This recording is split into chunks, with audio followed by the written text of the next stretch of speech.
country. A foreigner who settles in a country.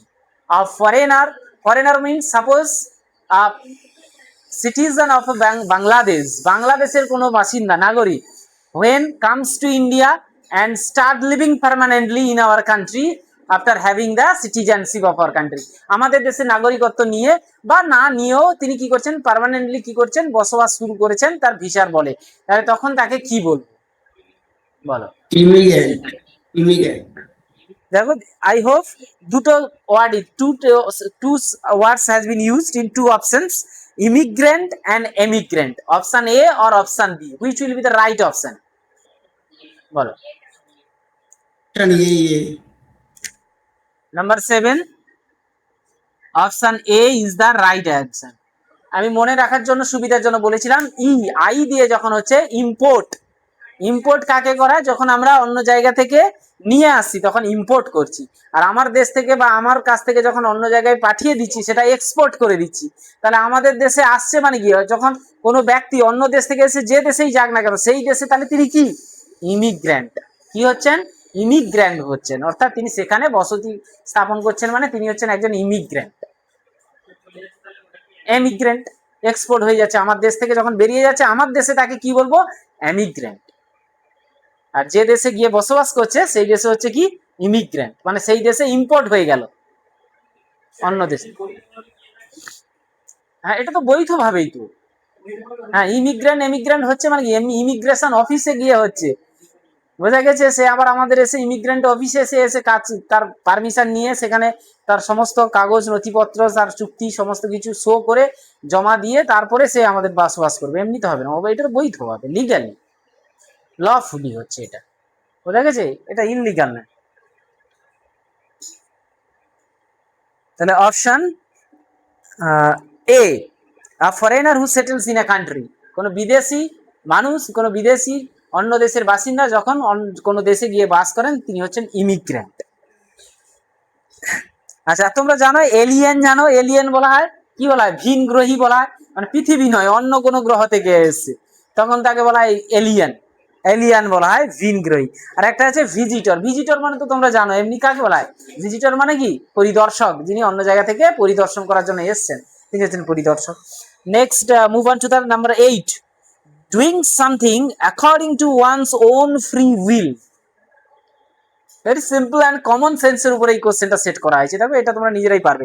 বলছে doing something according to one's own free will, কেউ তার নিজের ইচ্ছা ভাবে, একদম মুক্ত স্বাধীন ইচ্ছা ভাবে কোনো কিছু করলে তাকে কি বলা, কি বলা আছে, উইলফুলি করা, আচ্ছা অবলিজিংলি করা, ভলেন্টারি করা, কম্পালসারিলি করা। খুবই সিম্পল। কম্পালসারিলি মানে কি, বাধ্য হয়ে করা, বাধ্যতামূলক, মানে করতেই হবে। যেমন আমরা কম্পালসারি সাবজেক্ট কলেজে পড়াশোনা করেছি, বাংলা, বেঙ্গলি, ইংলিশ আমাদেরকে পড়তে হবে, ওটা বাধ্য, তুমি বাদ দেবে বললে হবে না, যে আমি পারি না পড়বো না হবে না, কম্পালসারি বাধ্যতামূলক। নেক্সট বলছে কি, ভলেন্টারিলি, জানো ভলেন্টারি মানে কি, স্বেচ্ছাসেবামূলক, স্বেচ্ছাসেবামূলক মানে কি, সেখানে কোনো প্রফিট থাকে না। আর একটা হচ্ছে উইলফুলি, ইচ্ছাকৃত ভাবে। আর অবলিজিংলি মানে, অবলি মানে কি বাধ্য হয়ে, ওটাও কি মানে কৃতজ্ঞতা স্বরূপ। অবলিজিংলি মানে কি, অবলিজিংলি মানে কৃতজ্ঞতা পূর্ণ ভাবে, ওটা অবলাইজড মানে কৃতজ্ঞতা স্বরূপ ভাবে কিছু করা। তাহলে কোনটা হবে বলো?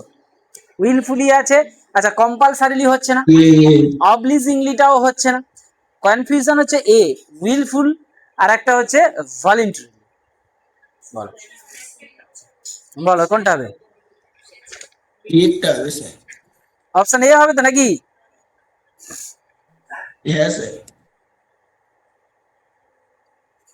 বলো এ আর সি, এই দুটোর মধ্যে কি হবে?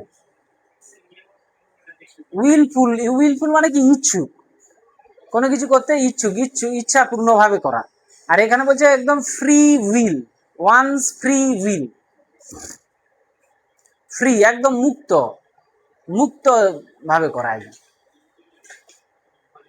এটাকে ভলেন্টারিলি ধরতে হবে। এটা স্বেচ্ছাসেবামূলক, স্বেচ্ছায় করা মানে কি, তোমাকে কেউ জোর করছে না, তখন স্বেচ্ছাসেবামূলক হবে। আর ইচ্ছাকৃত ভাবে মানে কি, উইলফুলি মানে কি ইচ্ছাকৃত ভাবে, সেটা অন্য কোনো কাজও হতে পারে। ইচ্ছাকৃত ভাবে তুমি, আমরা কি খারাপ কাজ, সেটা আমি আমার ইচ্ছাকৃত ভাবে করছি, সেটা হতে পারে। আর ভলেন্টারিলি করা মানে কি, স্বেচ্ছায় করা। স্বেচ্ছায় করা মানে কি, সেটা ভালো কাজ, একটা ভালো উদ্দেশ্যে, বিনা খরচায়, টাকা পয়সা না নিয়ে, একদম আমার নিজের স্বাধীন ইচ্ছা হয়, মুক্ত ইচ্ছায় আমি কি করলাম, সেই সেবামূলক কাজটা করলাম, তখন সেটাই হচ্ছে কি স্বেচ্ছাসেবামূলক কাজ, ভলেন্টারিলি করা। বোঝা গেছে? আর উইলফুলি মানে কি, উইলফুলি হচ্ছে কি নেগেটিভ অ্যাকশনসও হতে পারে। আমি খারাপ কাজ, সেটা আমি আমার ইচ্ছা করতে পারবো, তুমি বললেও আমি শুনবো না, আমি আমার ইচ্ছাই করছি, সেটা আলাদা জিনিস। এখানে ভালো পারপাস, বোঝা যাচ্ছে, নোবেল পারপাস। হ্যাঁ, ওদের হ্যাঁ, ফ্রিতে করা মানে কি, তোমাকে তো কেউ জোর করবে না। ভলেন্টারিলি করা মানে কি, তুমি নিচে তোমার ইচ্ছা হলে তুমি করবে, না হলে না, এটাই আর কি। তোমাকে কেউ চাপ দিয়ে করাবে না। ওখানে তাদের হয়তো যে যারা অর্গানাইজ করেছে বা কিছু করেছে তাদের নিয়ম থাকতে পারে, কিন্তু তোমার করাটা তোমার ইচ্ছা আর কি। মানে তুমি, আমি যদি করতে চাই এই ভালো কাজটা, সেবামূলক কাজটা, আমি করবো, না হলে না, এরকম আর কি। কেউ বাধা দিচ্ছে না আর কি, এটাই এরকম আর কি। আর উইলফুল অ্যাকশনস তোমার যদি নেগেটিভ হয়, মানুষ তো বাধা প্রদান করবে, হ্যাঁ, তুমি করতে পারো না, ঠিক আছে। তুমি উইলফুলি করলে, তুমি বললে আমার বাড়ির সামনে আমি বাড়িতে রাস্তায় বেড়া দিয়ে দেবো, আমি আমার ইচ্ছাকৃতভাবে করছি আমার বাড়ির সামনে, এরকম হবে না। হ্যাঁ, আর এটাকে হচ্ছে কি, কেউ বাধা দেবে না তোমাকে, তুমি বাধা পাবে না তোমার ওই কাজটা করার জন্য। তার মানে কি, সেবামূলক ভালো কাজ, কোনো পারিশ্রমিক না নিয়ে, উইদাউট হ্যাভিং এনি পেমেন্ট, কোনো পেমেন্ট না নিয়ে স্বেচ্ছায় যখন কোনো কাজ করা, তাকে বলা হচ্ছে ফ্রি উইল করা, ভলেন্টারিলি হবে, অপশন সি, 8-এর সি।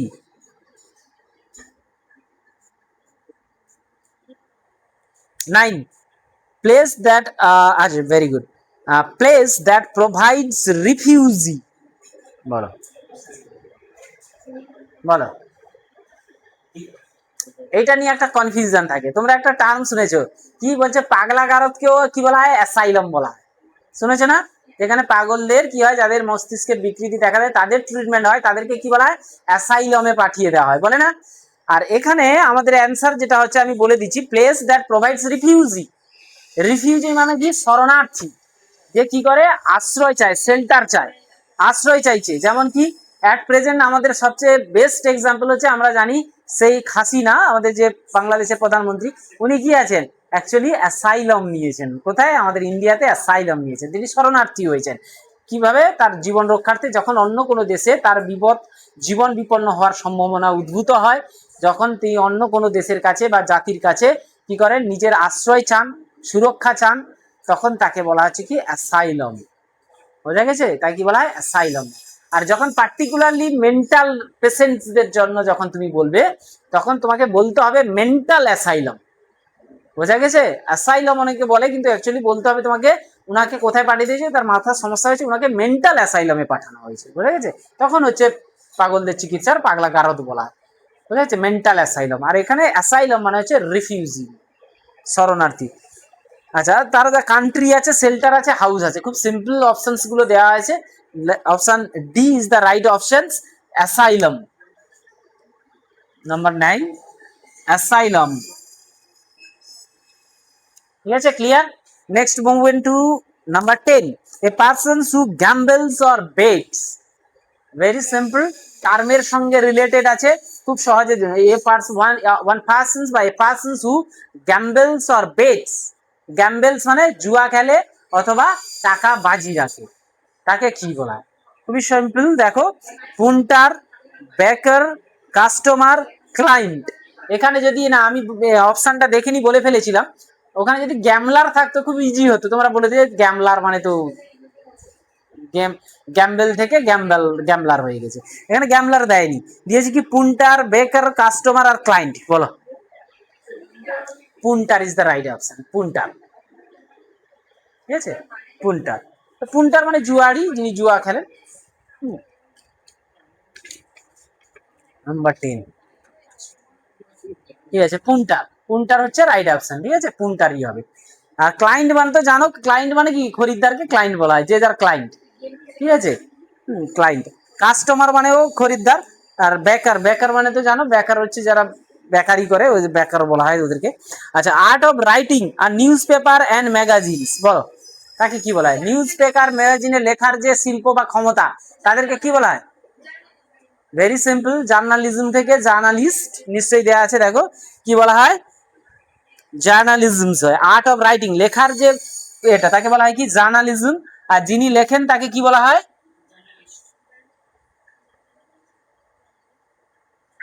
যিনি লেখেন তাকে কি বলা হয়? জার্নালিস্ট বলা হয়। ভেরি সিম্পল, আমরা জানি journalism, option B journalism. Number 12 দেখো, দেখা যাচ্ছে লিটারেচার মানে সাহিত্য, জার্নালিজম সাংবাদিকতা, বায়োগ্রাফি, বায়োগ্রাফি মিন্স জীবনী, এন্ড নেক্সট আছে আর্টিস্ট্রি। আর্টিস্ট্রি মানে হচ্ছে শৈল্পিকতা, শিল্প নৈপুণ্য দেখানোকে বলা হচ্ছে শৈল্পিকতা, artistry. Number 12, an abandoned child of an unknown parents who is found by somebody, কি হবে বলো? an abandoned child, খুব শান্ত মাথায়, একটু ঠান্ডা মাথায়, একটু কামলি একটু পড়ার চেষ্টা করো। কি বলছে? an abandoned child of unknown parents। abandoned মানে জানো তোমরা, রেল লাইনে যখন রেলের আমাদের লোকাল ট্রেনে জার্নি করো তখন দেখবে অনেক জায়গায় পুরোনো বাড়িগুলোতে যেগুলো লাল কালার করে, গৈরিক কালার খানিকটা করে কি করা হয়, ওই লিখে দেয় অ্যাবান্ডান্ট, লিখে দেয় না অ্যাবান্ডান্ট। দেখবে ছোট যেসব ট্রেন ঘরগুলোকে আর ব্যবহার করা হয় না, দেখবে লক্ষ্মীকান্তপুরে আগে মানে ভেঙে দিয়েছে, এখন বিভিন্ন জায়গাতে কাছাকাছি ট্রেন লাইনে দেখবে যে ঘরগুলোকে আর ব্যবহার করে না, ওখানে লেখা আছে অ্যাবান্ডান্ট। অ্যাবান্ডান্ট মানে কি? পরিত্যক্ত, সেই ঘরকে আর রেল ব্যবহার করে না তার কাজে, অ্যাবান্ডান্ট হাউস। যাই হোক, সেরকম abundant child of unknown parents, অজানা বাবা মায়ের পরিত্যক্ত সন্তান, যার বাবা মা কে জানি না, এরকম ছেলেকে যখন কি হয়, রাস্তায় ফেলে দিয়ে চলে যাওয়া হয়। বোঝা গেছে? Who is found by somebody, যাকে আবার খুঁজে পাওয়া যায় কারু না কারুর দ্বারা, কোনো মানুষের দ্বারা খুঁজে পাওয়া যায়, তখন তাকে কি বলবো? এক আছে অরফান, অরফান মানে জানো না ফাউন্ডলিং। দুই আছে সিবলিং, আচ্ছা আর্চিন, আচ্ছা আর্চিন, আর একটা হচ্ছে অরফান। কি হবে বলো, কি হবে? অরফান কাকে বলে? অনাথ। অনাথ কাকে বলি? বাবা মা মারা গেলে আমরা অনাথ বলি, তাই না?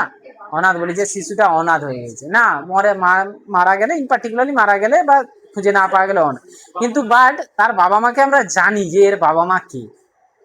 বোঝা গেছে? ধরো কারোর আমার চোখের সামনে কোনো শিশুর বাবা মা চলে গেল, তার দেখার মতো আর কেউ নেই, সে ছেলেটা তো অনাথ, মানে তার বাবা মাকে আমি চিনি। বোঝা গেছে? আর এখানে কি বলছে? যে এমন বাবা মায়ের ছেলে যার বাবা মার পরিচয় কোনো নেই এবং যাকে অন্য মানুষ খুঁজে পায়, তাকে ফাউন্ডলিং বলা হয়। খুঁজে পাওয়া শিশু, অ্যান্সার হবে ফাউন্ডলিং। বুঝেছে? সিবলিং মানে ভাই, ভাই বোন। ফাউন্ডলিং অপশন এ 12 এর, অপশন এ 12, অপশন এ ফাউন্ডলিং হবে, এটাই রাইট অ্যান্সার। অরফান মানে হচ্ছে যার বাবা মা দুজন মারা গেছে। হ্যাঁ, অর্চিন, আচ্ছা অর্চিন, দাও এটা দেখে বলে দিচ্ছি। অর্চিন তো, অর্চিনও এরকম একটা হবে, শিশু হবে মনে হচ্ছে, বাবা মা কোনো দুজনের একজন কেউ মারা গেলে মনে হয় অর্চিন বলা হয়। দাঁড়াও এক মিনিট।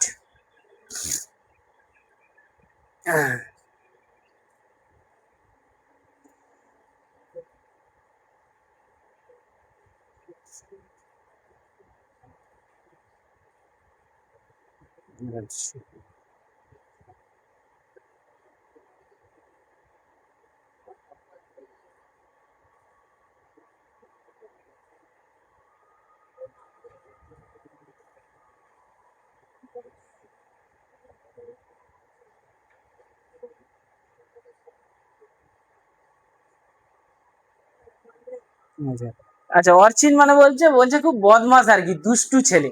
রাস্তার যারা খুব দুষ্টু ছেলে তাদেরকে অর্চিন বলে। দুষ্টু বদমাইশ ছেলে আর কি, যারা এদিক ওদিক, অনেকে আছে না আমরা দেখি এদিক ওদিক ঘুরে বেড়াচ্ছে, ঢিল ছুটছে, হ্যাঁ খুব বদমাইশি করে ঘুরে বেড়ায় আর কি তাদের। অর্থাৎ অ্যাকচুয়ালি যে সমস্ত শিশুদের উপরে তাদের বাবা মায়ের বা বাড়ির কোনো অভিভাবকদের কি নিয়ন্ত্রণ নেই, বুঝলে, তারা বেপরোয়া ভাবে জীবনযাপন করে ঘুরে বেড়ায়, তাদেরকে অর্চিন বলা হয়। Number 12, 13, number 13, parts of a country behind the coast or a river bank, কি বলা হবে বলো? Parts of a country behind the coast or আর river bank, swamps, marshes, hinterland, আর হচ্ছে ইসথামস বলা হয়, ইসথামাসিস বলা হয়, ইসথামাসিস। বলো কি হবে, পারবে? হুম, এটা সোয়ামস। আচ্ছা আচ্ছা, মার্সেস মানে জানো জলাভূমি যাকে বলা হয়। আর সোয়ামসটাও একটা ভৌগোলিক টার্ম, সোয়ামসটা আমি ঠিক এই মুহূর্তে মনে করতে পারছি না। সোয়ামস বলা হয় মানে কাদা টাদা যেগুলো আছে ওগুলোকেই সোয়ামস বলা হয়, সোয়াক্স থেকে সোয়ামস। আর একটা হচ্ছে হিন্টারল্যান্ড, আর হচ্ছে ইস্থামস। ইস্থামস মানে হচ্ছে কি বলে বলে তো, যেগুলো বদ্বীপ টাইপের যেগুলোকে বলা হয় না, মানে কি দ্বীপ মানে মূল ভূখণ্ডের থেকে আংশিক সরু অংশ দিয়ে জোড়া আছে, এরকম যে স্থলভাগগুলোকে ইস্থামাস, ইস্থামাসিস বলা হয়। আর এটা হচ্ছে হিন্টারল্যান্ড বলা হয়। অ্যান্সার হবে কি হিন্টারল্যান্ড, হিন্টারল্যান্ড। মানে কি বলতো, বলছে উপকূল আছে, উপকূল থেকে তার যে সমুদ্র বা নদী বা যে তীর, তীর থেকে তার উল্টো দিকে বা পেছনের দিকে যে অবস্থিত যে অংশটি, তাকে কি বলা হয়? হিন্টারল্যান্ড বলা হয়। অপশন হিন্টারল্যান্ড হবে সি। ঠিক আছে,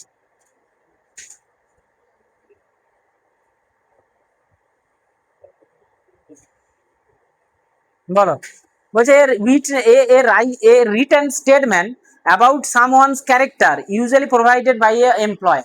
যখন তুমি কোথাও চাকরি করছো, কোনো জায়গায় অফিসে হোক কিংবা কোনো কোম্পানিতে হোক, সেখানে যে হেড যিনি, এমপ্লয়ি যে তোমাকে চাকরিটা দিয়েছিলেন, তিনি যখন তোমার চরিত্র সম্পর্কে